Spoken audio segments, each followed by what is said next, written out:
Assalamualaikum warahmatullahi wabarakatuh. Alhamdulillahi rabbil alamin. Assalatu wassalamu ala asyrafil anbiya'i wal mursalin wa ala alihi wa sahbihi ajma'in. Selamat berjumpa kembali dengan Rao Studio Channel. Dalam video kali ini kita akan membahas tentang sebuah doa Nabi Muhammad SAW yang tidak dikabulkan oleh Allah Subhanahu wa taala. Nabi Muhammad SAW diutus bukan hanya untuk membimbing satu kaum, melainkan untuk seluruh umat manusia.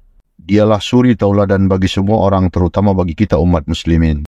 Allah Subhanahu wa taala berfirman dalam surat Ali Imran ayat 164, sungguh Allah telah memberi karunia kepada orang-orang yang beriman ketika Allah mengutus di antara mereka seorang rasul dari golongan mereka sendiri, yang membacakan kepada mereka tentang ayat-ayat Allah, membersihkan jiwa mereka, dan mengajarkan kepada mereka Alkitab dan Sunnah. Sesungguhnya sebelum kedatangan Nabi itu, mereka adalah benar-benar dalam kesesatan yang nyata. Quran Surat Ali Imran ayat 164.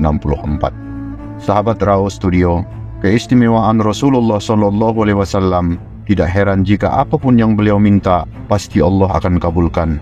Saat Nabi Muhammad SAW masih hidup, banyak sahabat yang datang minta didoakan, dan banyak hal yang Rasulullah panjatkan kepada Allah dengan doanya. Akan tetapi, ternyata tidak semua doa yang dipanjatkan Rasulullah dikabulkan oleh Allah Subhanahu wa taala. Salah satu doa yang ditolak oleh Allah Subhanahu wa taala ketika Rasulullah berdoa, "Ya Allah, janganlah engkau timpakan permusuhan di antara umat Islam." Ternyata doa ini ditolak oleh Allah Subhanahu wa taala. Kisah tersebut disampaikan dalam sebuah hadis yang diriwayatkan oleh Imam Muslim dari Sa'ad bin Abi Waqqas mengatakan, pada suatu hari ketika Rasulullah tiba dari tempat yang tinggi, ketika beliau melewati Masjid Bani Muawiyah, lalu beliau masuk dan kemudian sholat 2 rakaat. Lalu para sahabat pun sholat bersama Rasulullah SAW dan memanjatkan doa kepada Allah Subhanahu wa taala. Setelah selesai menunaikan sholat dan berdoa, Rasulullah berkata kepada para sahabat, "Sesungguhnya aku memohon 3 perkara kepada Allah, maka Allah memberiku 2 perkara dan menolak 1 perkara."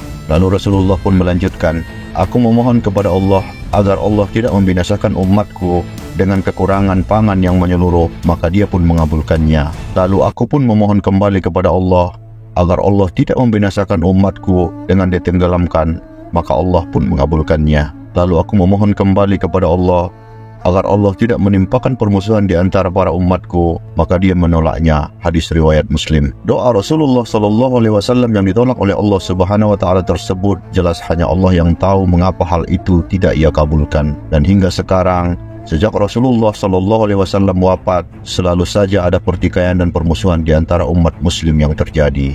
Wallahu a'lam.